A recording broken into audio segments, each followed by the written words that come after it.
Good morning, ladies and gentlemen. Welcome on this Thursday. Glad you are here as we take biblical theological worldview questions, have a little fun with it, and hopefully be true to the Word.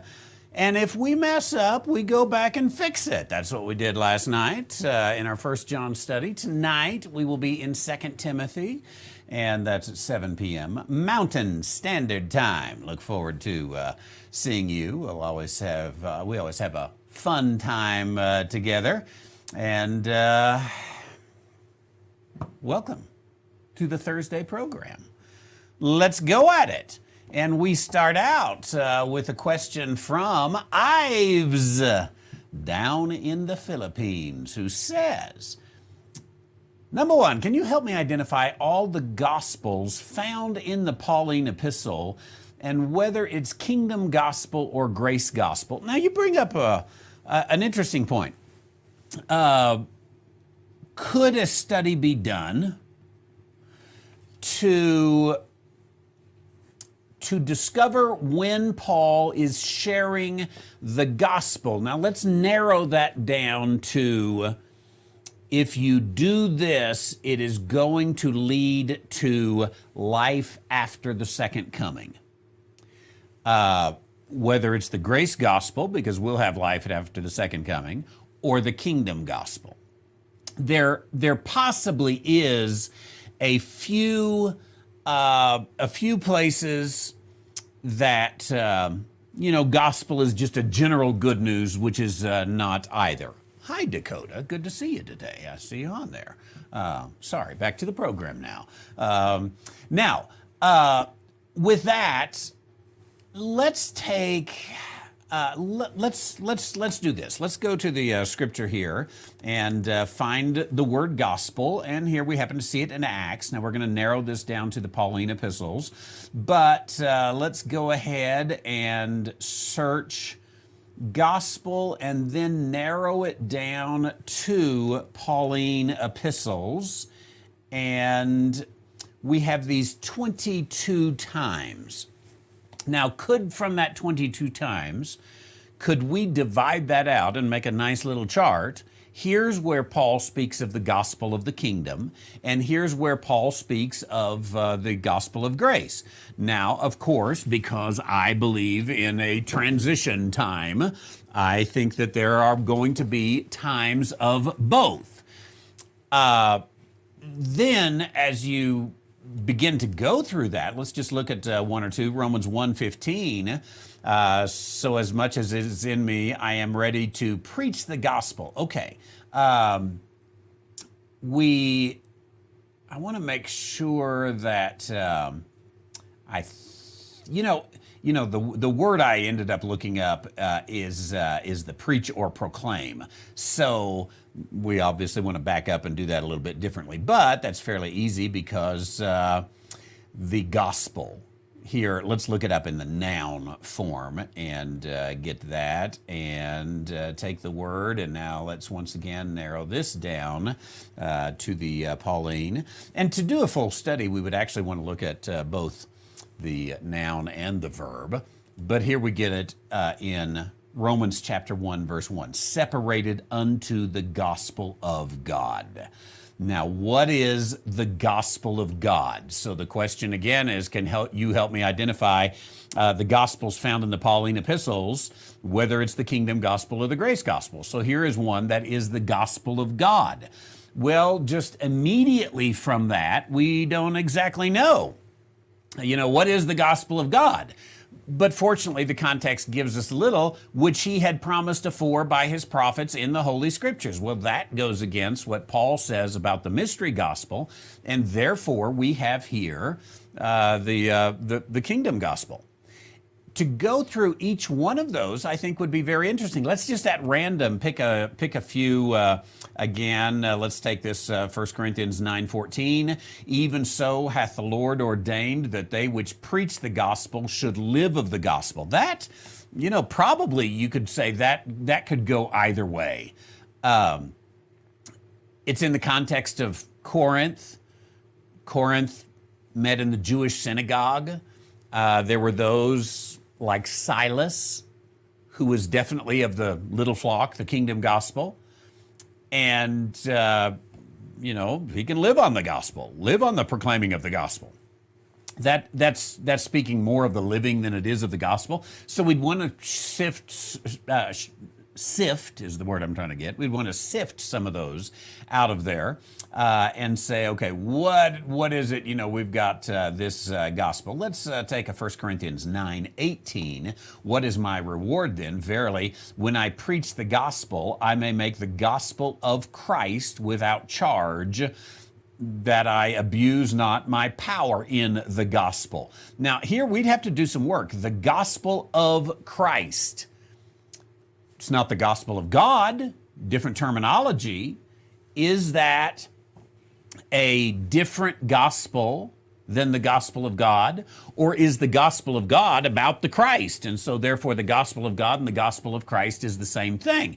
It would take some work to do that. It would be a very worthy study. Now, if you want a little bit of a shortcut, I think that we have in the appendices of the companion Bible, there is, and I may be able to look at the index here and just see if I can find it somewhat quickly as I take these glasses that are sold for $2 on dispensational publishing and put them on and see if I can find very quickly. These are not really in alphabetical order, but they're kind of in theological order, so sometimes you can find there. Let's see, the six.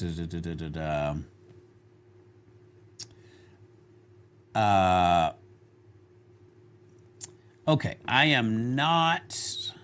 Oh, yeah. Appendix number 140. Well, with that, I think I can bring it up on the computer. And let's see here if I can figure out how to bring it up on the computer. There we go. Appendix 140. Okay. So the gospel on the left side of the screen, the gospel of the kingdom and other gospels. He mentions the everlasting gospel, the gospel of the kingdom. He mentions, let's see, going down further as we scroll through. Okay, he's got some parables in here, and then he has the gospel of God, and then he's got the gospel of the grace of God, and the gospel of the glory of Christ. Now, unless you read in there, does he have the gospel of Christ that we just ran into? I don't know. I've read that entire appendix before. I think there are some things I agree with him and some things I disagree with him on that, but it's a good start anyway to that particular study. So basically, you would have to take all of those and you'd have to do them one at a time and see what you can get to. Thank you. Going on with Ives, is the historical Melchizedek a pagan priest? Although he was called a priest of the Most High God, could it be the Most High God that was referring to Baal and not the Lord? Because I'm getting away from the question now, but the Baals, the high places were the pagan places. So could that be kind of this tie that is brought in there? Could it be that the Most High God he was referring to was Baal and not the Lord Yahweh in Genesis 14? Rather than confirming, could it be that Abram is introducing or identifying the true Most High God when he says, I will lift up mine hand unto the Lord, the Most High God, in verse 22, Genesis chapter 14? Well, let's go to Genesis chapter 14 and see, as we've got here, we got the Battle of the Five Kings. Incidentally, I preached a sermon on the Battle of the Five Kings in the 30 Amazing Bible Stories You May Not Know. And after this Battle of the Five Kings is over, that, and here in verses 1 through 10, 11, 12, 14, 15. We've got the account of the battle of of the battle of the five kings. Verse 18, Melchizedek suddenly comes up. And Melchizedek, king of Salem, brought forth bread and wine, and he was the priest of the Most High God. I think what I would want to do there is take a search of the Most High God. You know, I was looking at the other day, see if I can pull it up here easily. I may or may not be able to. The Newberry Bible. Yeah, you know I use the Newberry Interlinear. There is this thing here, I found an online copy of it, of the Newberry Bible. And the Newberry Bible it's a very interesting thing, but it's got a lot of notes in it here on, for example, the Hebrew articles and the manner in which they are spoken of. See if I can pull that full screen. There we go. And lots of these little notes here that we'll go through. Now, we won't actually go through them. I'm trying to size it up there, and let me just jump somewhere into the text. I was actually looking at, hey, is this worth reprinting somehow? Because the online archives that you've got here, and this is at archive.org, the online archives are not that easy to use because you can't just go to the passage. You have to guess where it is on there. But it takes the King James Bible and it adds some notes on the side, which are handy. But it also adds a lot of these little symbols right here and little underscores, and like these three symbols right here on dead, if you can see where my mouse is right there, in Psalm chapter 9, verse 18, but he knoweth not that the dead. Now, 3 lines means there's more than 2. It's a plural dead right there. The dead are there, and that guests are in the depths of. All of those little underscores tell you that's one Hebrew word, the depths of hell. It's kind of a handy thing. Now, the reason that came up in this discussion is because he's got an appendix in the back, and I don't know that I could find it quickly enough here, but he's got an appendix in the back about these various titles, and the Most High God is one of the titles. I think if you were to check out that appendix, or if you were to just do a little search there, I'm afraid that Scripture would not bear out making that to be Baal. Then furthermore, I think when you get here, let's look in Hebrews chapter 7, verse 1, when you get the commentary on Melchizedek, which comes from in the book of Hebrews, and it says, for this Melchizedek, king of Salem, priest of the Most High God. Once again, same terminology. This time it's in the Greek instead of the Hebrew. But the writer of the book of Hebrews is calling him a priest of the Most High God in the New Testament. The only way we would read that in the New Testament would be priest of the Most High God. I think it would be a real challenge to convince the ladies and gentlemen of the jury that this is a priest, that he's actually a pagan priest.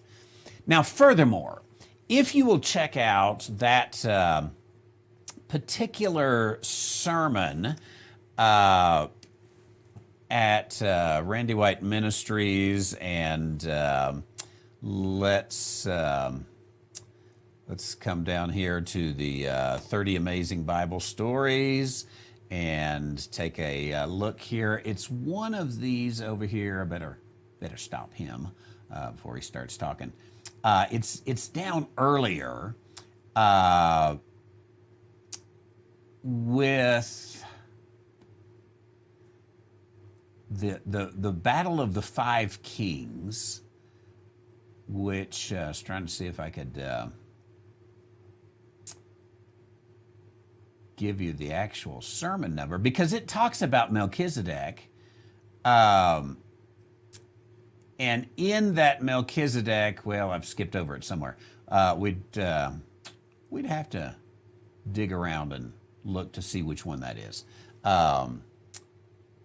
because I clearly glanced over it. It's in there, I promise. Find the one on Genesis chapter 14 that includes Genesis chapter 14, and it would be there. Now, I connect there the death of Nimrod to the arrival of Melchizedek. And I think there's some interesting things that often we sort of leave out there. If you were right that Baal, that Melchizedek is a priest of Baal, I'd have to go back and undo that sermon. That would be wrong. The connection would be wrong. I don't think you could make the argument that he is a priest of Baal. I think there's just too much in the plain sense of Scripture going against that. Thanks, Ives. Down in San Fernando, Pampanga, the Philippines. Always good to see you online with us. Appreciate that very, very much. And now let's just make our way down to, yeah, there we go. You knew we were going to get there, didn't you? And Rancho Cucamonga. Let's see. I have two questions here. Did I skip two, Michael? Let's see. Let's see what we got here in the Rancho Cucamonga question, and that is, do you have any thoughts on why Jesus continually told the Jews to watch for his coming? Is it because he knew he would be rejected? I think we got that one previously. I think that was the old one. So let's go to the new Cucamonga question. Here in the Cucamonga department of the question box, we have, since the Bible tells us that God was in Christ, wouldn't it be fair to say that God himself felt every lash of the whip and every nail driven into Jesus? He is in me, I am in him. I think you're exactly right that the Bible tells us that God was in Christ. Whether or not, I think in the end, the answer is yes. Whether or not there is the physical feeling of it, certainly I think you've got the pain of it that God the Father feels. And I would not be opposed to putting it in the way that you have here, to say God himself felt every lash of the whip and every nail driven into Jesus. When you could even take passages like I and the Father are one. Now, once again, does that mean physically one? Not really, because you'd mess up your Trinitarian theology. Because the Father is not the Son and the Son is not the Father, but both of them are God, along with the Spirit. It gets into Trinitarian theology, which obviously is always a challenge for us. But taking that phrase, I and the Father are one, or the Father is in me and I am in him, which is a hard thing to say, I think you could say, yeah, it's fair to say that God felt every lash of the whip and every nail driven in Jesus. How was it the physical feeling?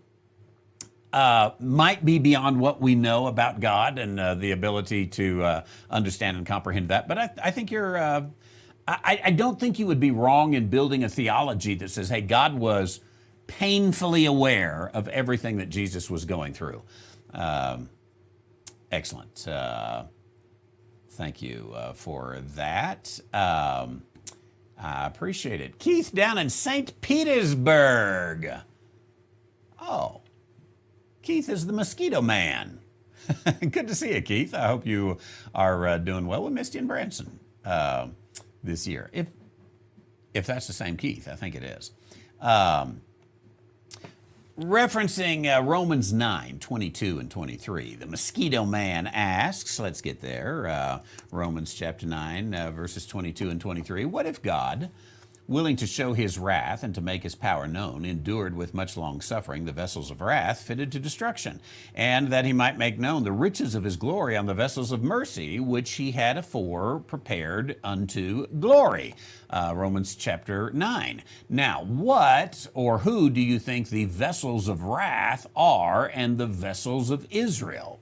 And the vessels of mercy. And then he goes on to say, Israel maybe? Who's the vessels of wrath? Who's the vessels of mercy?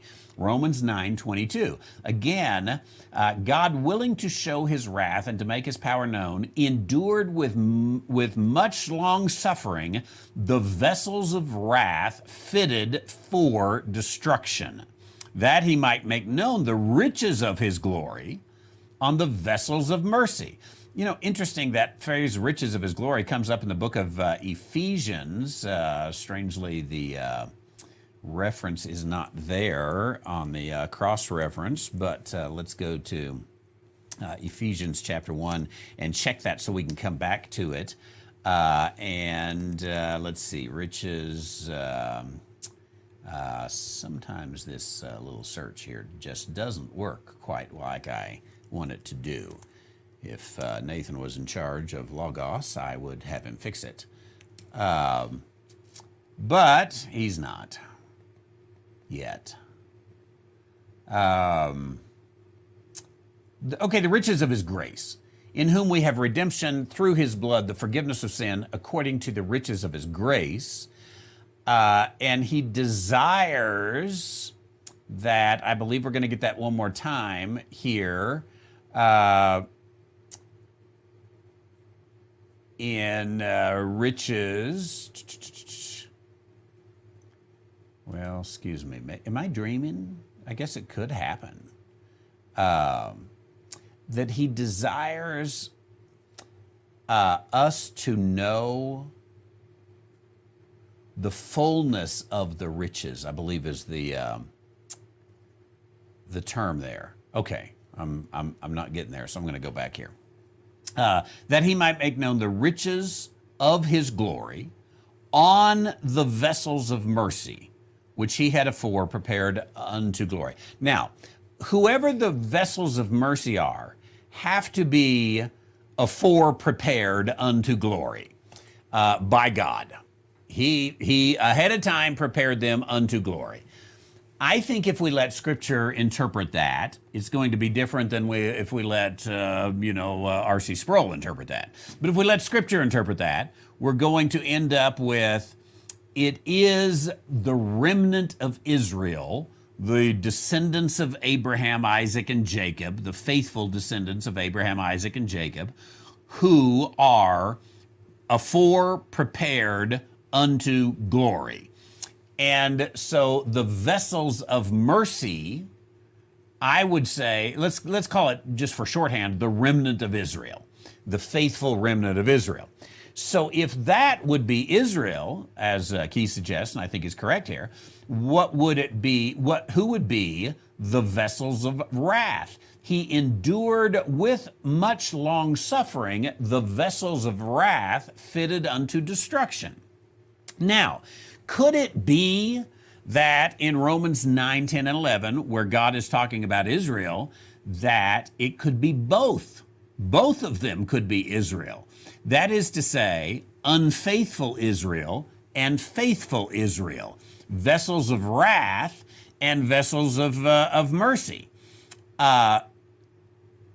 Because the one thing that I want to say, maybe it's not the Japanese, and the reason I say that is endured with much long suffering. The Japanese, the Chinese, the Americans, the Russians, the Brits, whoever you want to take, all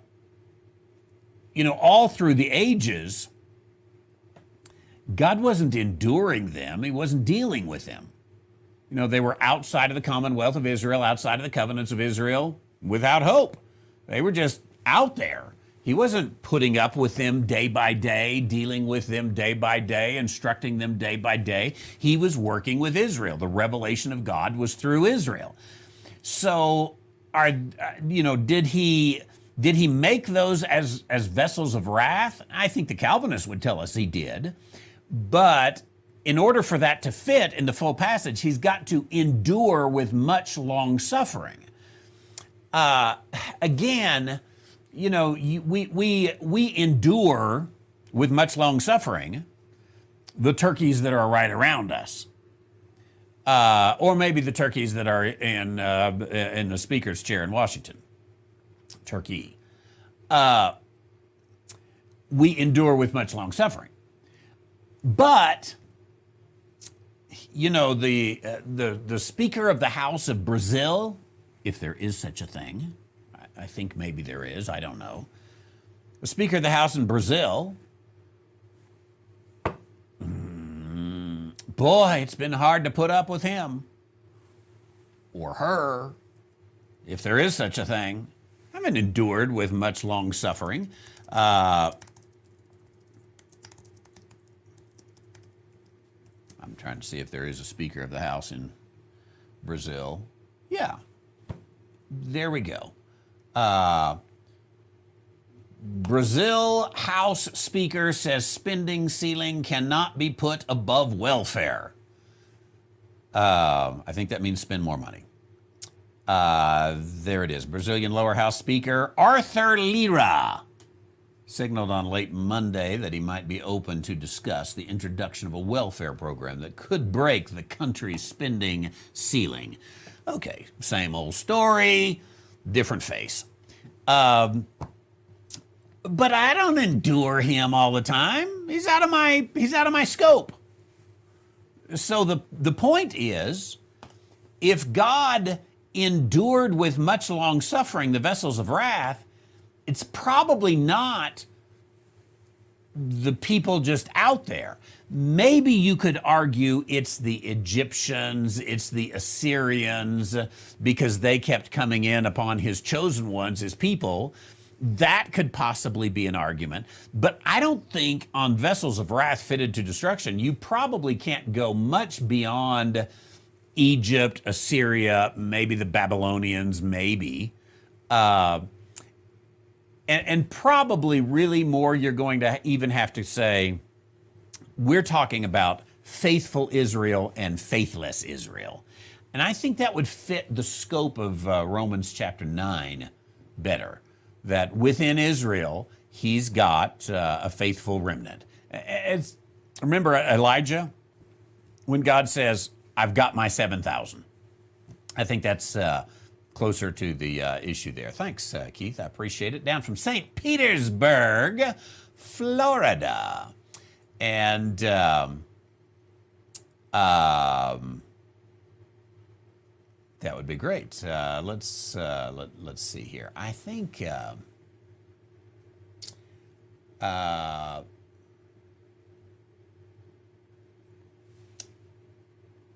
did somebody named Jones ask a question? I didn't want to miss it. El Elyon, thanks Gerard in the Netherlands. El Elyon, the Most High God. Yeah, I think when you trace that, this goes back to Ives' question. When you trace that, it's going to be very hard to make it anything else through there. Okay, thanks for those questions, and appreciate that. And let's see, Paul up in King, Wisconsin. What's your take on the Rittenhouse trial? Oh, it's in your state, isn't it? How far is King, Wisconsin from Kenosha? Let's just check and see. How do I pull a map here? Somehow, maps. I know. I was thinking about this today. I know nothing about Kenosha, Wisconsin. It seems like this shouldn't have happened there, but nonetheless it is. And Kenosha, let's go from King. Let's see.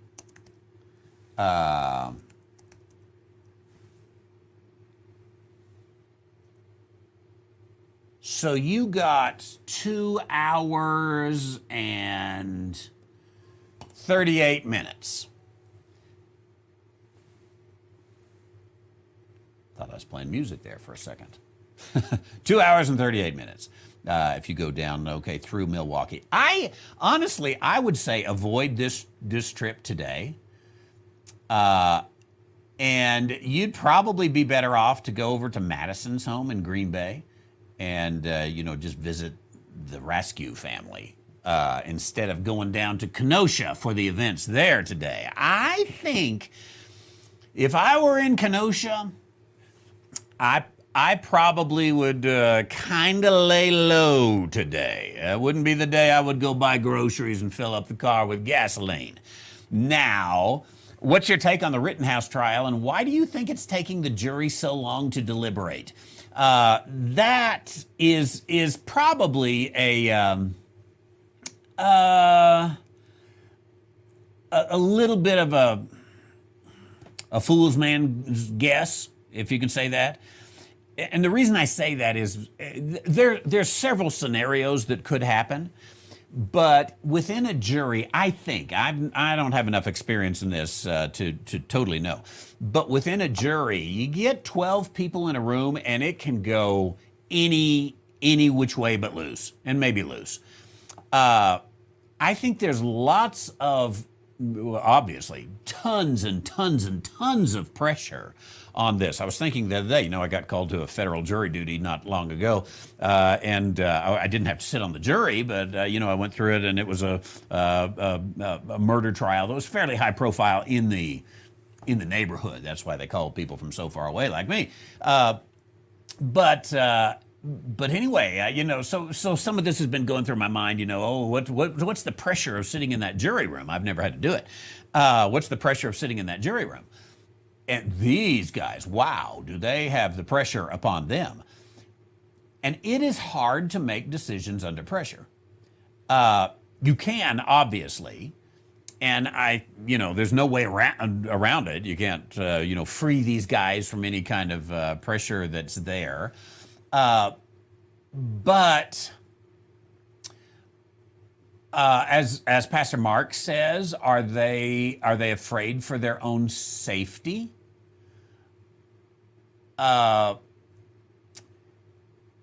Maybe.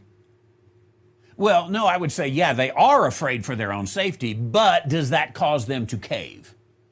I don't know what the makeup of them. I wouldn't. I would do what I felt right because I have a spine, and I got the humility award too. But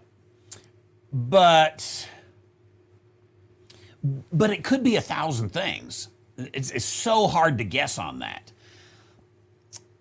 Now, clearly, they didn't just come together and say, he's innocent or he's guilty. They've either got a holdout or they are, it's a mixed verdict. Whatever it is, it's got to be a unanimous verdict. So there's something that is delaying them on it.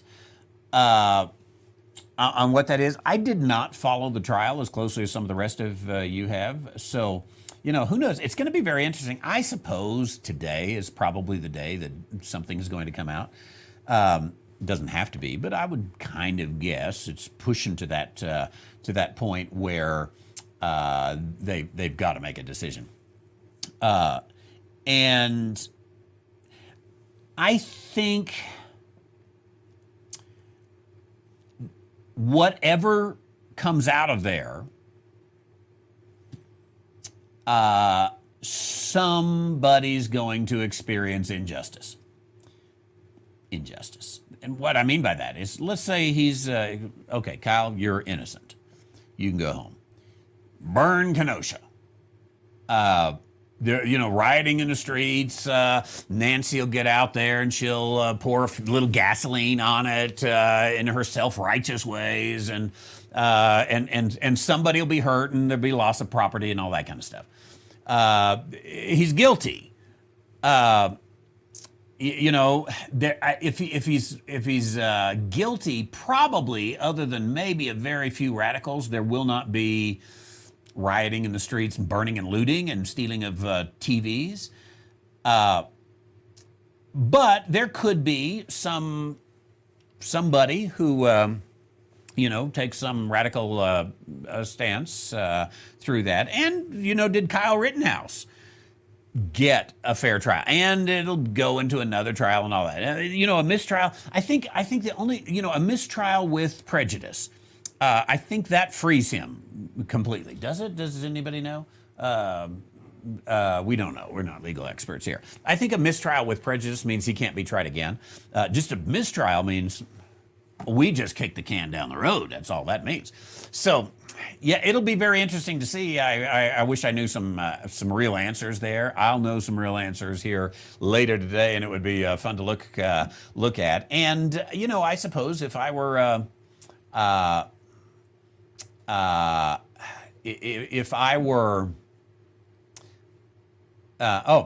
says they're going to riot no matter what the verdict. The leader has already said so.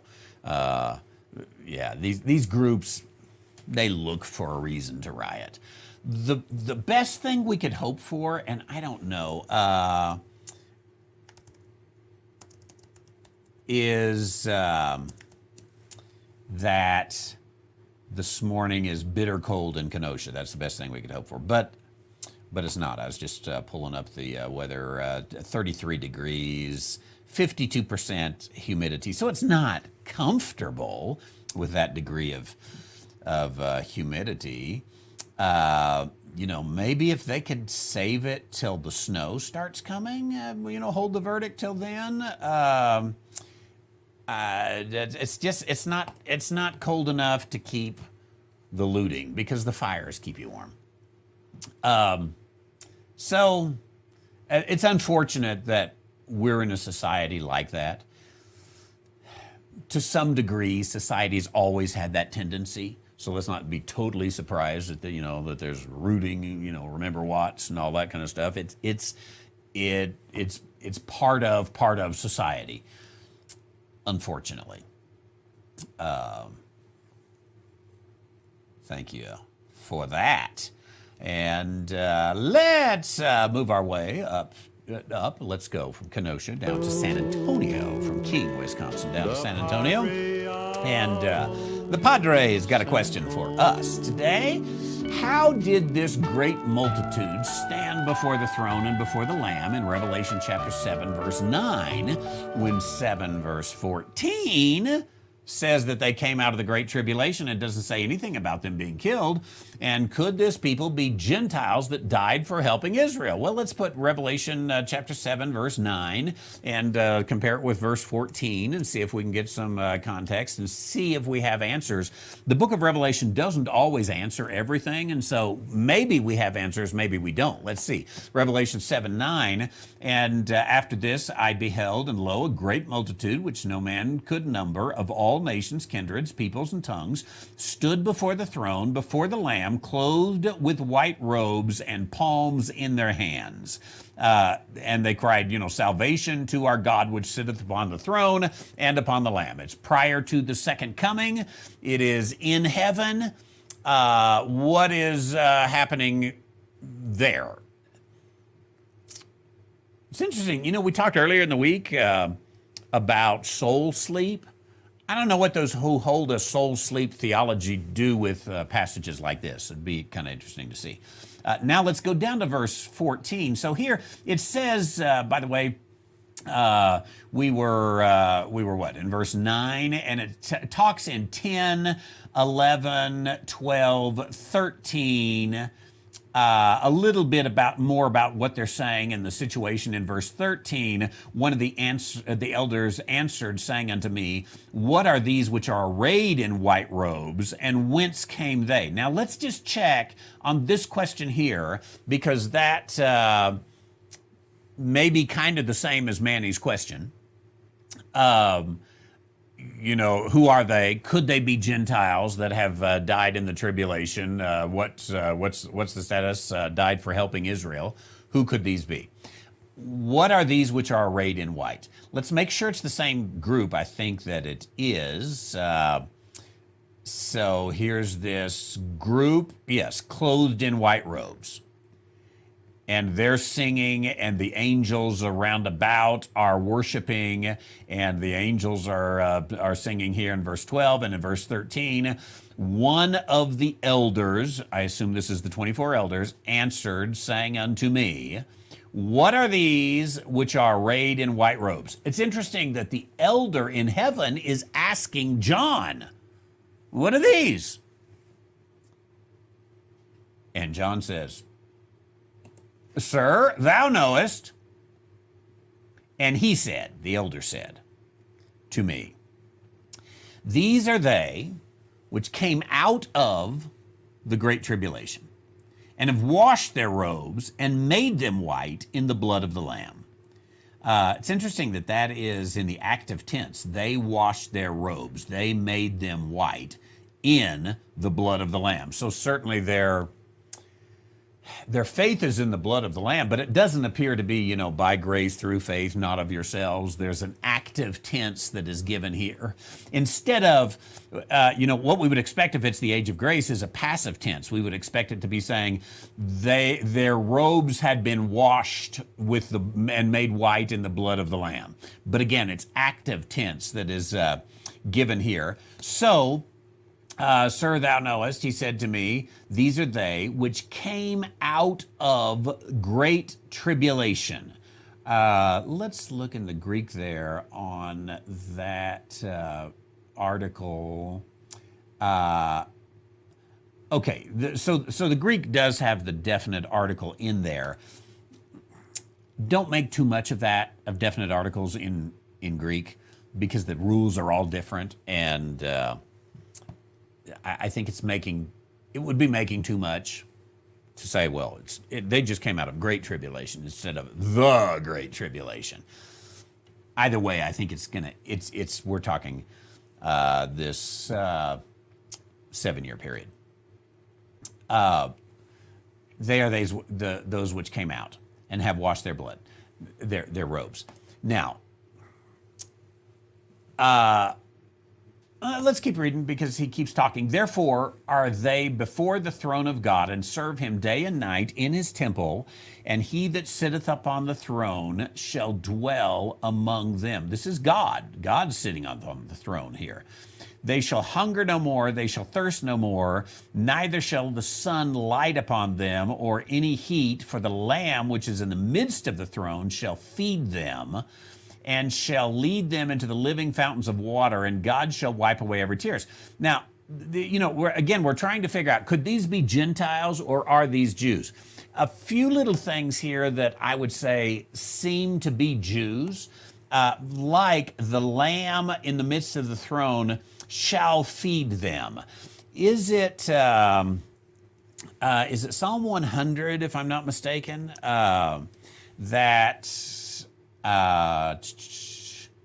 speaks about, no, it's not Psalm 100. No, yes, it is. We are his people, the sheep of his pasture. I think if you were to look at that literally, it is the sheep of his feeding. And so there's a sense in which it even ties in a little bit. Enter into his gates with thanksgiving and into his courts with praise. Be thankful unto him. Here's this group of people that has entered into his heavenly gates, at least. And I think here's speaking of the earthly gates and his courts with praise. I happen to know that Pastor Jeff on Worshify is planning on preaching on Psalm 100 this week, this Sunday. And so we'll see if he touches any of this in his study. We'll find out. In all of that. Maybe he'll connect it to Revelation chapter 7. Maybe not. Who knows? Stay tuned. Worshify is your place for good sermons. Now, I really would lean towards many. I would lean towards these are Jews who were, we'll say, martyred in the tribulation, even though you have again in verse 14, these are they which came out of the great, let's see, where's the verse that talks about is it up in verse 7? Talks about Verse 9, there we go. Of all nations, kindreds, peoples, and tongues. I think we normally take that to mean Gentiles, but I don't think that has to mean Gentiles, because the Jews are scattered, and the Jews are of all nations, kindreds, peoples, and tongues. Describes them today. So I wouldn't take that to be Gentile. I think that I will go with, I still lean towards these being Jews rather than Gentiles. I think that the book is about Jews. Now, what you have said is not, you can't prove it wrong. And you could still say, well, yeah, Revelation is about the Jews, and there's some Gentiles who help Jews, and you have this one little bit about them, and that it's a valid point. So you could go either way, and I wouldn't, if I were listening to someone preach it, I don't think I would say, stop the sermon, it's heresy. I think I'd say, I'm interested in that point of view. It's but then I might reject it. I think I would lean towards rejecting it and saying, this is Jewish people. By the way, I like that Manny, the padre of Old San Antonio, changes his picture every day. Today, he's got, that must be your daughter there with you, correct? It's nice to see all the I get the full photo album when we look on Worshipify at Manny, and that is nice, and I appreciate it. Donald says, thanks for keeping your Logos links up. Just installed Logos, and your links are most helpful. Learning to navigate the software should come with an AS degree. You're right. It's not the easiest thing. Madison, have you learned it yet? She just downloaded it a few days ago. She's still got that foggy look. Logos is Greek for foggy. I don't know if I were starting today, would I get Logos? I don't know if I would or not. Maybe I would. I mean, it's kind of the Cadillac of them all. But I don't need the Cadillac. It's just what I know how to use now, and you don't teach old dogs new tricks. And so I keep with, and you can get the free version like Donald has done. And you can do everything you need with the free version and another $20 or so. And take care of it there now. And, ignore all the sales calls that will come about there. Thanks. I appreciate it. I wondered that too, Lorna. Lorna says, Nathan, I didn't get an alert today for Ask the Theologian, but is there a reason I got my alert for last night's service at 10:45 this morning? I did too. I just thought, oh, he said I thought that was weird. That was his words. I thought it was weird too. This is not good, when your doctor cuts you open and says, oh, that's weird. So he's diagnosed. I know he's had some, he told me this, he's had some challenge since the time change. When you're dealing on a worldwide clock and you're trying to get it to do it in people's time zones, it does get a little dicey in there. But anyway, I think there's it's something. But I just thought it was my phone because I go up to the mountains and I don't have good signal, and so sometimes texts get stuck and they come in later. I just thought it was that, but I guess it wasn't. Sorry you got that alert last night for this morning. Our friend Russell. Let's get the Russell music up there today. There we go. He wastes bullets every day. Rifleman. And brings us the rifleman question. And I keep the mug right here on my desk, ready to go. Can you clarify a case of where the Antichrist is right now? Is he in the abyss, locked away in another dimension? So he is alive, but not on the earth, not on the earth, as it were. Yeah, I think that is what we're talking. And I would again look to Second Thessalonians chapter 2, verse 6. Would you run and get me the little Antichrist is Alive booklet? And in 2 Thessalonians chapter 6, ye know and now, there's the word I was looking for. Now ye know what withholdeth, that he might be revealed in his time. I think that this requires that the Antichrist is alive today. There's something now withholding, holding back.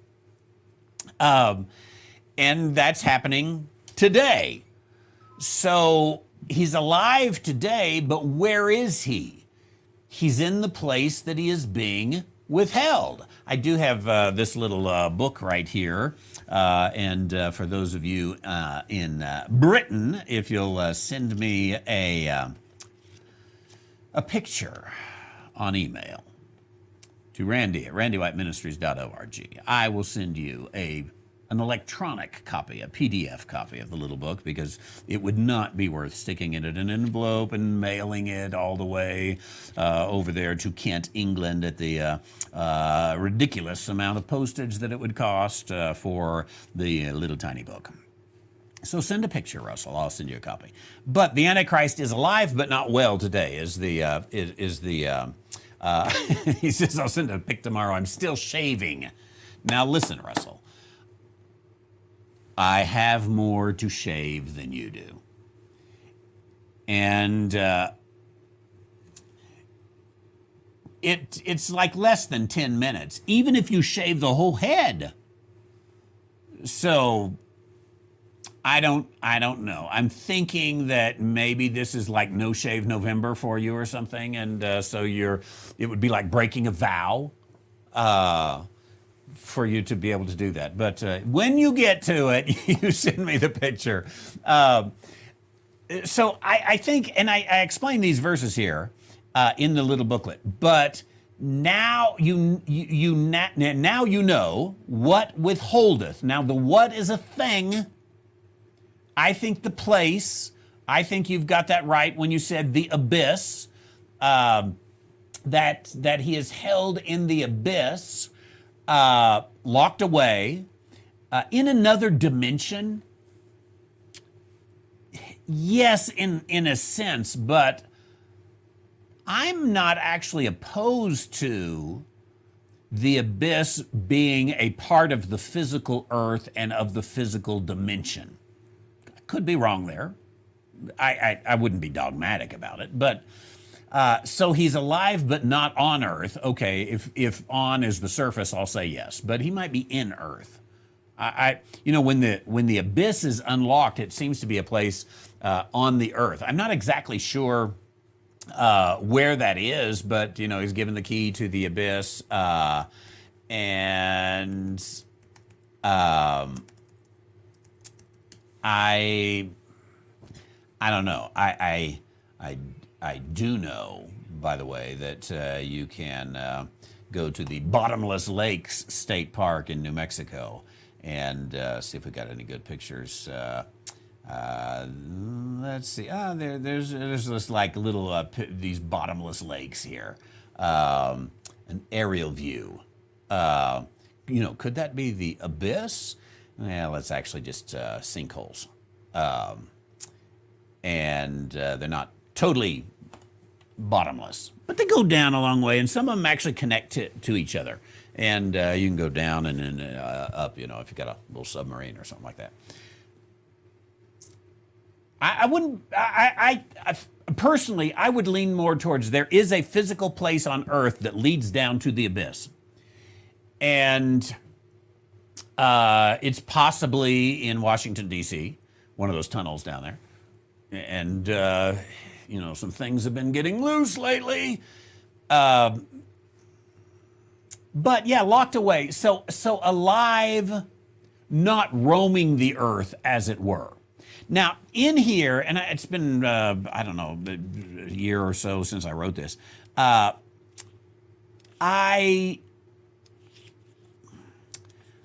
don't remember if I said that what you've got. I think I took a.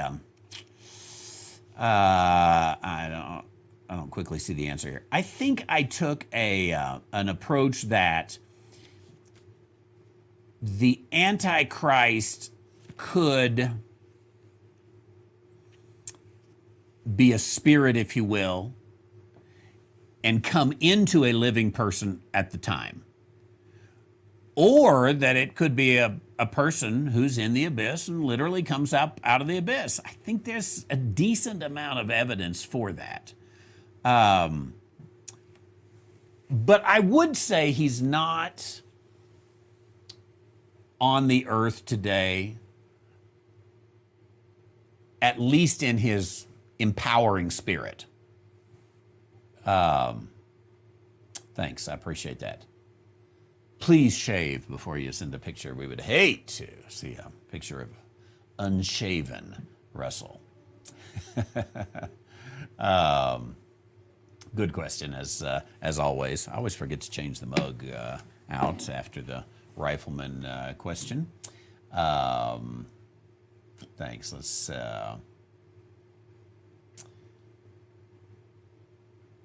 get to the next question, making sure I didn't miss one here. Esther chapter 7 verse 4 from Pastor Mark up in Liberty. There's another good Worshipify pastor. If you go to worshipify.com, there it is, and see all teachers right there, and there's the Liberty Baptist Church right there, and he's got the book of Esther and he's got the Gospel of Matthew. Both of those he's adding to weekly. I don't know, did you add a session of Esther? Yeah, I think you did. Session 7, is that? Yeah. Here, I'll show y'all a picture. There he is right there. Pastor Mark got a haircut since Sunday. I believe so. Yeah. And he shaved. A few weeks ago he had a mustache thing going on, but not anymore. Okay. Sorry, Pastor Mark. Gotta shut you off there. I'll check out chapter 7. Here's the question. Ezekiel chapter 7 verse 4 has an interesting last line. What do you think the correct interpretation is? I offered my thoughts during last night's Ezekiel study, in which I had a marvelous new haircut. Excuse me, he didn't say that. I added that on there. But let's check Esther chapter 7 verse 4. Let's read the whole verse and then we'll see if we can interpret the last line. For we are sold, I and my people, to be destroyed, to be slain, and to perish. Esther speaking here, I believe. But if we had been sold for bondmen and bondwomen, I had held my tongue, although the enemy could not countervail the king's damage. Although the enemy could not countervail the king's damage. Countervail, fix, I think. Let's go ahead and check that word here in the Strong's lexicon.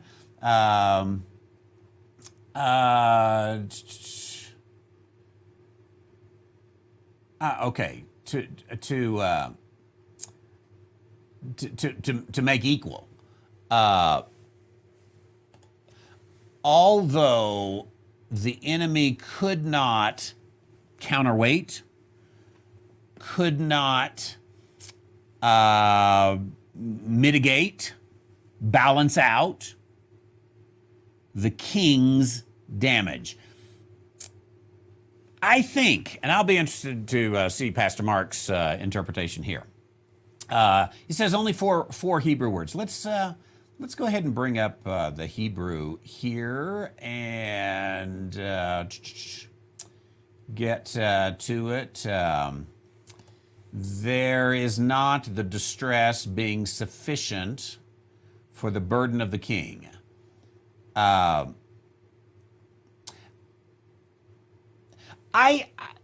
Looking at that, and I may be wrong because I'm not getting the entire scope here, but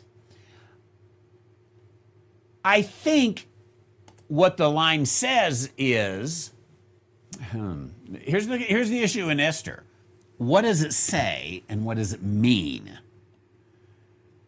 Because Esther is one of those typology books of speaking of Israel outside of its fellowship with God. So there's more than meets the eye, as we said often in the book of Ruth. But in meaning here, it looks to me like what it says is, hey,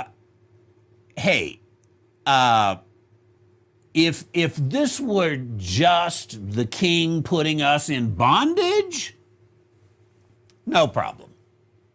We've been in bondage before. We'd have taken the bondage. We would have submitted to it.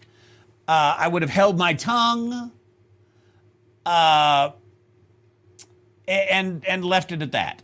So I would take it a little bit as a Hebraism. Now, am I correct in taking it as a Hebraism? Let's go ahead and check and see what our friend Rashi has to say, if again he has anything to say about it. And so we're going to go to Esther chapter 7 and verse 4 and show Rashi's commentary. I would have kept silent, for the adversary has no consideration for the king's loss. Now, that's a very different interpretation. The adversary has no consideration for the king's loss. Here's what Rashi says. He does not care for the king's loss, for if he had sought your benefit, he would have said, sell them for slaves and bondswomen and receive the money, or keep them to be your slaves. Helps me a little bit, I think. The adversary has no consideration for the king's loss. Now, let's take that with, although the enemy could not countervail the king's damage. It must be, let's go ahead and check Bollinger here and see countervail, make good or compensate. Okay. The Rashi seems to go with sort of Esther throwing the king under the bus a little bit. If the enemy is Haman. If the enemy had just made us slaves, I wouldn't have said anything, although he would have brought you great damage.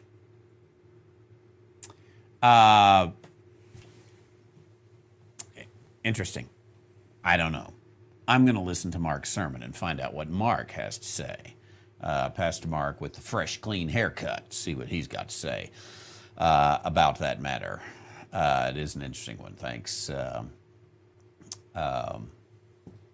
for your word there. How do we run out of time? Every time we run out of time. And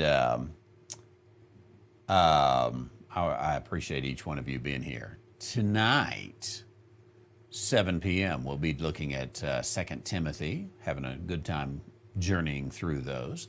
I will love to see you on that. In the meantime, you can go listen to Pastor Mark's exposition of Esther chapter 7.